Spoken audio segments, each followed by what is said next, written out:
नमस्ते दोस्तों। आज हम आप सभी के लिए लाए हैं इकोनॉमिक्स के पहला चैप्टर के इम्पोर्टेंट क्वेश्चन जो आप लोग ध्यानपूर्वक पढ़ेंगे और ध्यानपूर्वक सुनेंगे। आप लोग कृपया ध्यान दीजिए क्योंकि ये बोर्ड 2021 के लिए स्पेशल क्वेश्चन मैं लेकर आया हूँ और इसका मैं पीडीएफ भी आपको अवेलेबल कराऊंगा जिसमें पासवर्ड लगा हुआ है। आप ये वीडियो देखिए और मैं वो पासवर्ड आपको लास्ट तक में बता दूंगा। वीडियो स्किप मत करिएगा। मेरा क्रैश कोर्स शुरू हो चुका है जो हिंदी मीडियम पूरी तरह हिंदी मीडियम है। हमारे चैनल को सब्सक्राइब करें और बेल आइकन को प्रेस करें लेटेस्ट अपडेट के लिए। चलिए शुरू करते हैं। पहला क्वेश्चन है, आर्थिक क्रिया क्या है एवं इसके प्रकारों को बताएं। सारे क्वेश्चन का आंसर मैं दिए हूँ नीचे में। दूसरा क्वेश्चन है, व्यष्टि अर्थशास्त्र क्या है। समष्टि अर्थशास्त्र क्या है, तीसरा क्वेश्चन। चौथा है, अर्थशास्त्र की विषय सामग्री को बताएं। पांचवा है, वास्तविक अर्थशास्त्र एवं आदर्शात्मक अर्थशास्त्र को बताएं। छठा है, व्यष्टि अर्थशास्त्र की विशेषताओं को बताएं। व्यष्टि एवं समष्टि अर्थशास्त्र में अंतर बताएं, सातवां क्वेश्चन। आठवां है, व्यष्टि अर्थशास्त्र का क्षेत्र एवं उनकी शाखाएं को बताएं। तो हम सभी चैप्टर को एक तरह से सारे क्वेश्चन को एक जगह में सभी वीडियो आप देखते रहिएगा और वन बाय वन सब ऑल चैप्टर का क्वेश्चन आपके पास अवेलेबल हो जाएगा। जल्द से जल्द डेली वीडियो अपलोड होगी, आप लोग मिस ना करें। चलिए शुरू करते हैं। पहला क्वेश्चन, आर्थिक क्रिया क्या है, इसके प्रकारों को बताएं। आर्थिक क्रिया इकोनॉमिक एक्टिविटी क्या है और इसके टाइप्स क्या होते हैं। तो शुरू करते हैं। उस क्रिया को आर्थिक क्रिया कहते हैं जिसका संबंध मानवीय आवश्यकताओं को संतुष्ट करने के लिए सीमित साधनों के प्रयोग से होता है। आप इसके बारे में समझ सकते हैं। जैसे इसमें बोला गया है जिसका संबंध मानवीय आवश्यकताओं की संतुष्टि करने के लिए।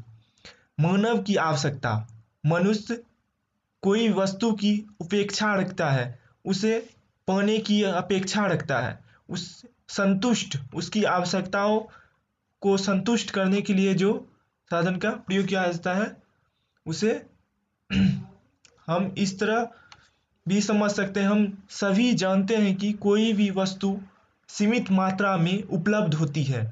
वास्तव रूप में किसी भी कोई भी वस्तु है वो सीमित मात्रा में ही उपलब्ध होती है। उदाहरण के तौर पर हम समझ सकते हैं कोयला, पेट्रोलियम, ये सब सीमित है और ये भविष्य में समाप्त भी हो सकती है और इन्हें उत्पन्न दोबारा नहीं किया जा सकता है।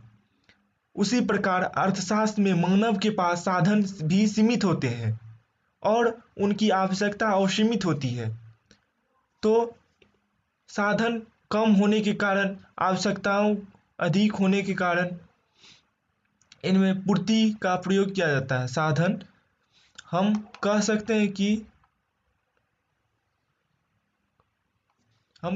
हैं कि जब मनुष्य किसी भी वस्तु को खरीदता है तो उसके पास एक ही ऑप्शन रहते हैं, जो वो वस्तु कितनी मात्रा में खरीदते हैं, क्योंकि आवश्यकता जितनी होती है उसी तरह वह खरीदते हैं अपनी वस्तु को। तो आर्थिक क्रिया वही हो जाती है जो आर्थिक क्रिया मनुष्य जो है यानी व्यक्ति अपने आवश्यकताओं को पूर्ति करने के लिए विभिन्न प्रकार की वस्तु खरीदने के लिए जो वस्तु का प्रयोग करते हैं उसे आर्थिक क्रिया कहते हैं। आर्थिक क्रिया के प्रकार कितने होते हैं। आर्थिक क्रिया के 4 प्रकार होते हैं। पहला है उपभोग। उपभोग उपभोग करने से आपका तात्पर्य समझ चुके हैं। जो भोग यानी सेवन करने की चीज होती है। इसकी परिभाषा है आर्थिक क्रिया है जिसमें व्यक्तिगत तथा सामूहिक आवश्यकताओं की संतुष्टि करने के लिए वस्तु एवं सेवाओं का उपयोग किया जाता है, जैसे कपड़ा पहनना, भोजन करना आदि। आप समझ सकते हैं उपभोग। उपभोग का मतलब होता है जो व्यक्ति और तथा बहुत सारे व्यक्ति अपनी आवश्यकता को संतुष्टि करने के लिए जो सेवा वस्तु का प्रयोग करते हैं। अब मान लीजिए हम किसी वस्तु का प्रयोग करते हैं, जैसे कपड़ा पहनते हैं, तो उसकी मुझे आवश्यकता है अपनी वस्तु को प्रयोग करने की, इसलिए हम कपड़ा का यूज करते हैं। कोई घड़ी यूज करता है, उसे आवश्यकता है घड़ी की, इसलिए उन्हें यूज करता है, उसका उपभोग करता है। तो उपभोग आप समझ चुके हैं। आप इसका परिभाषा खुद से भी बना सकते हैं उपभोग किसे कहते हैं। तो उपभोग उसे कहते हैं जो मनुष्य अपनी आवश्यकताओं को संतुष्टि करने के लिए जो उपयोग करते हैं सेवाओं को, विभिन्न सेवाओं को, उसे उपभोग कहते हैं। दूसरा है उत्पादन। उत्पादन से आपका तात्पर्य यह है जो किसी भी वस्तु को न्यू क्रिएट करना यानी न्यू बनाना, ये समझ सकते हैं। उत्पादन वह आर्थिक क्रिया है जिसका संबंध वस्तुओं एवं सेवाओं अथवा उपेक्षित मूल्य में वृद्धि करने से है, जैसे दर्जी द्वारा कपड़ा काटकर कपड़ा सिलाना। जैसे उत्पादन क्या होता है, कोई भी व्यक्ति है किसी वस्तु को बनाता है, जैसे दर्जी है वो एक कपड़ा को सिलता है, फिर न्यू वो सीधा कपड़ा को वो शर्ट बना लेता है। वो उत्पादन तरह तरह से न्यू टेक्निक से वो एक उत्पादन कर देता है। उसी प्रकार जैसे गन्ने गन्ने से शक्कर और चीनी परिवर्तित हो जाती है, वो उत्पादन हुआ। तो उत्पादन से आप समझ सकते हैं, इसका परिभाषा आप समझ सकते हैं और आप अपने से भी बना सकते हैं। जो उत्पादन क्या होती है, उत्पादन वह आर्थिक क्रिया होती है जिसका संबंध वस्तु एवं सेवाओं की उपेक्षित मूल्य में वृद्धि करने से होता है। तीसरा है विनिमय, एक्सचेंज। विनिमय वह क्रिया है इसके किसी वस्तु या उत्पादन के साधन का क्रय विक्रय किया जाता है, और क्रय विक्रय अधिकांशतः मुद्रा द्वारा ही किया जाता है। विनिमय, एक्सचेंज। हम एक्सचेंज के बारे में कुछ जानते हैं। जैसे विनिमय वो होती है जैसे वस्तु को या उत्पादन के साधन का क्रय विक्रय, मतलब कोई भी वस्तु आपको खरीदना हो तो आप उन्हें रुपया कुछ रुपया देकर ही आप किसी वस्तु को खरीदते हैं। तो एक्सचेंज हुआ, आप उन्हें रुपया देते हैं और वो आपको वस्तु सेवाएं प्रदान करती है, उन्हें विनिमय कहते हैं। चौथा है निवेश, इन्वेस्टमेंट। अब इन्वेस्टमेंट में से आप समझ सकते हैं निवेश, किसी भी वस्तु को हम जैसे बैंक में आप अमाउंट जमा करते हैं तो वो आप इन्वेस्ट करते हैं। जैसे निवेश भारतीय कला राजस्थान भविष्य में वस्तुओं तथा सेवाओं के उत्पादन के लिए पूंजीगत वस्तु का उत्पादन से है। निवेश का मतलब यही हुआ जो आप किसी वस्तु या सेवाओं के लिए जो पूंजीगत वस्तु का उत्पादन करते हैं। दूसरा क्वेश्चन है, ये सारे क्वेश्चन इंपॉर्टेंट हैं इस चैप्टर के, और इन क्वेश्चन के अलावे इसमें और कोई क्वेश्चन नहीं बनता है। ये टोटल आपके पास हम उपलब्ध कराए हैं। दूसरा है क्वेश्चन, व्यष्टि अर्थशास्त्र क्या है? माइक्रो इकोनॉमी क्या है? व्यष्टि अर्थशास्त्र, ये बार बार एग्जाम में पूछे जाते हैं। व्यष्टि अर्थशास्त्र क्या है, 2 से 3 नंबर का क्वेश्चन रहता है। आप इसे समझिए ध्यान से और अपने मन से इसे न्यू परिभाषा में कन्वर्ट करिएगा। जैसे व्यष्टि अर्थशास्त्र में केवल एक व्यक्तिगत इकाई का आर्थिक क्रियाओं का अध्ययन किया जाता है।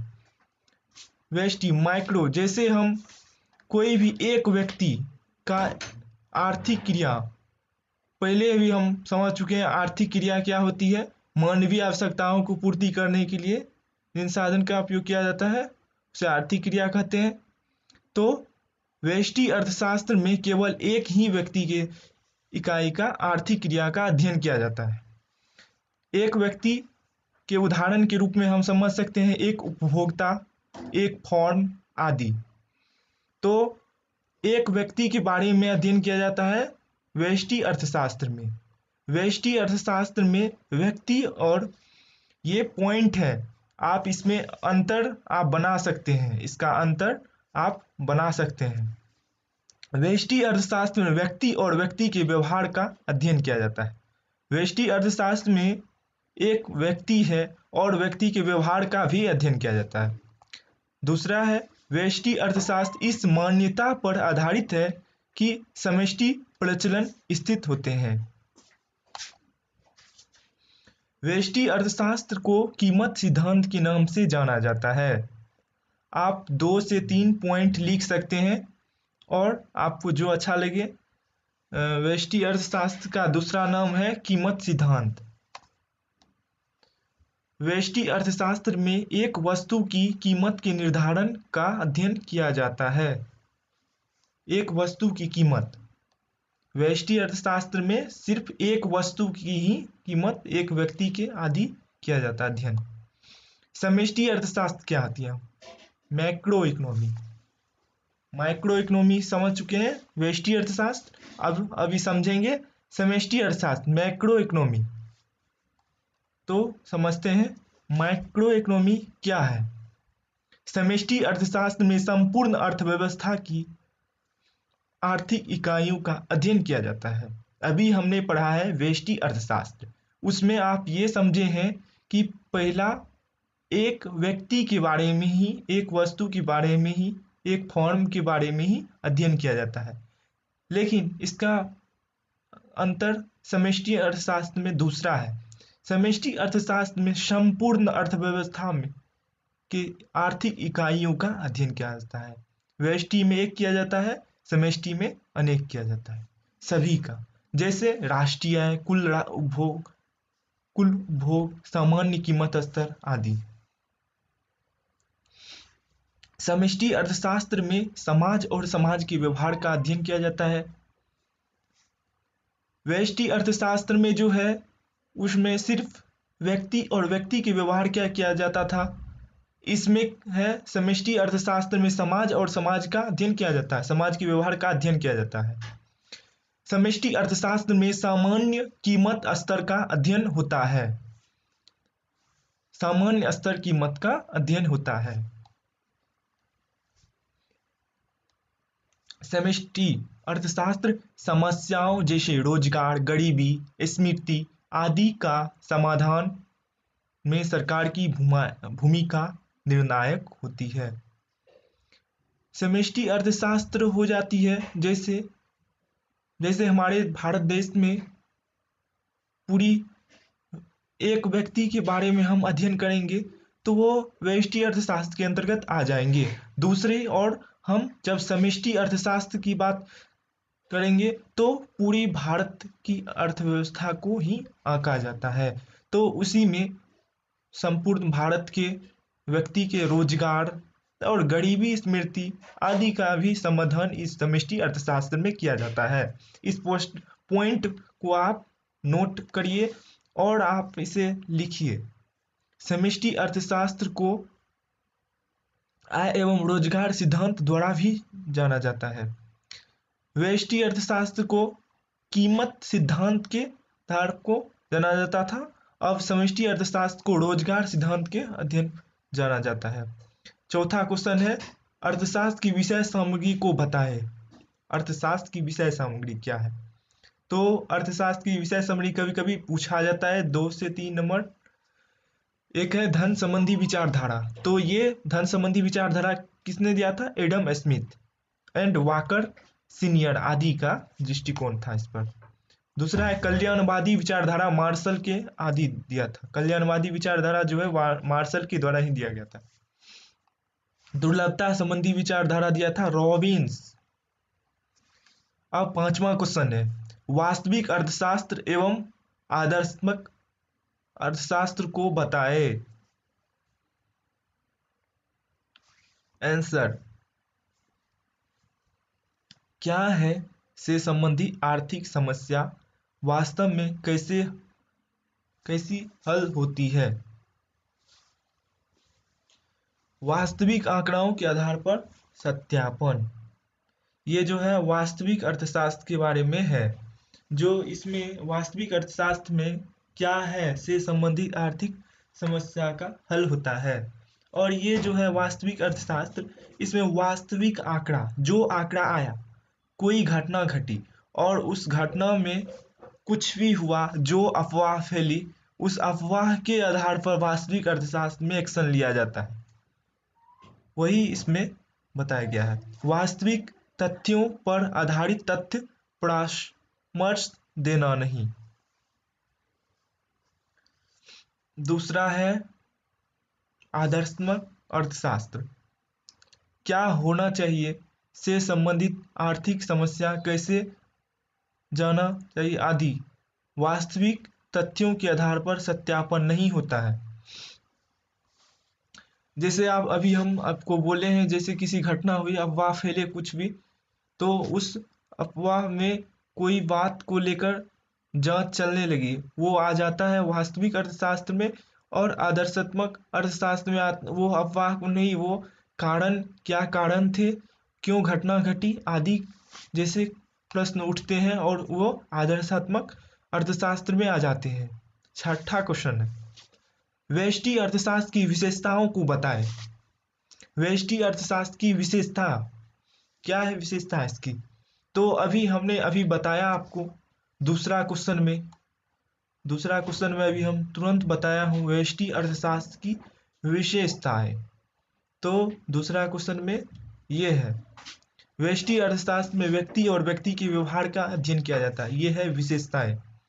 व्यष्टि अर्थशास्त्र इस मान्यता पर आधारित है कि समष्टि प्रचलन स्थित होते हैं।